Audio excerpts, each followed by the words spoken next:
Rohit, metals की बात करते हैं हम। मेटल्स को रिवर्सल की बहुत दिनों से इंतजार कर रहे हैं, बिकॉज इंटरेस्ट रेट रिवर्सल तो हो चुका है, डॉलर इंडेक्स भी नीचे आ चुका है और कमोडिटीज में एक मोमेंटम की उम्मीद लगाए रखे हैं। अब चाइना से क्वांटिटेटिव ईजिंग की बातें आ रही हैं और वहां पे भी ब्याज दरों में कटौती हुई है।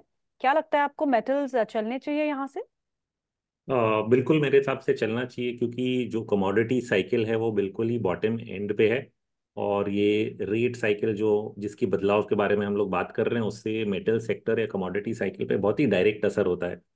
जैसे हम्म। जैसे डॉलर इंडेक्स वीकेन होता है, कमोडिटी प्राइसेस हैं जो वो धीरे धीरे बढ़ने लगती हैं। थोड़ा बहुत जी। हमने बढ़ाव देखा है। इनफैक्ट ऑयल प्राइसेस भी जो ऑलमोस्ट 65-64 डॉलर्स तक आ गई थी, they have already rebounded.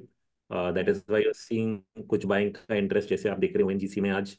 This is on the back of oil prices. जैसे जैसे ऑयल प्राइसेस बढ़ेंगे, जो ऑयल कंपनियां जो इससे बेनिफिट करती हैं, उनमें आप जी। मूवमेंट देखेंगे। और फिर metals itself as a whole, उसमें अगर मैं ब्रेक डाउन करूं, तो ज्यादातर मेटल स्टॉक्स जो हैं, सिर्फ स्टील छोड़ के, उन्होंने अपना 40 या 50 वीक मूविंग एवरेज जो है वो तोड़ा नहीं है। So they are all there very very close to the support level. और ओके। इस सपोर्ट लेवल से मेरे मेरे हिसाब से जो रिस्क रिवॉर्ड है वो काफ़ी फेवरेबल है। हम्म। और स्टील की कंपनीज भी कहीं ना कहीं, if they recover back above these levels, then again hmm. They will also start showing strength. तो धीरे धीरे hmm. Across the board I think metal stock में स्ट्रेंथ वापस आना चाहिए। In fact it could be a contrarian bet in the market also. कई बार ऐसा हम्म। होता है लेट साइकिल में, क्योंकि इक्विटीज पहले पीक हो जाती हैं, और कमोडिटीज जो है, कमोडिटी प्राइसेस वो उसके बाद भी तेज रहती हैं काफी समय तक। तो then in hmm. That period commodity stocks tend to outperform the Nifty.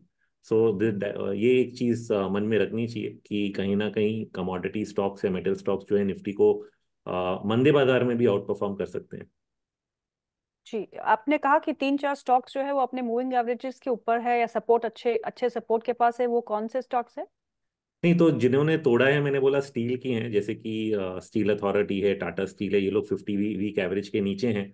But हम्म। ज्यादातर अगर मैं दूसरे देखूंगा, हम्म। जिंदल स्टील है, या फिर हिंडाल्को, नेशनल एल्यूमिनियम, ये सब कंपनियां अपने 50 वीक एवरेजेस के नीचे नहीं गई।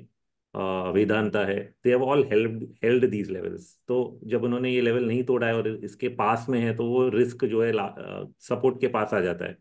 तो इसलिए हम लोग मानते हैं कि रिस्क काफी कम है।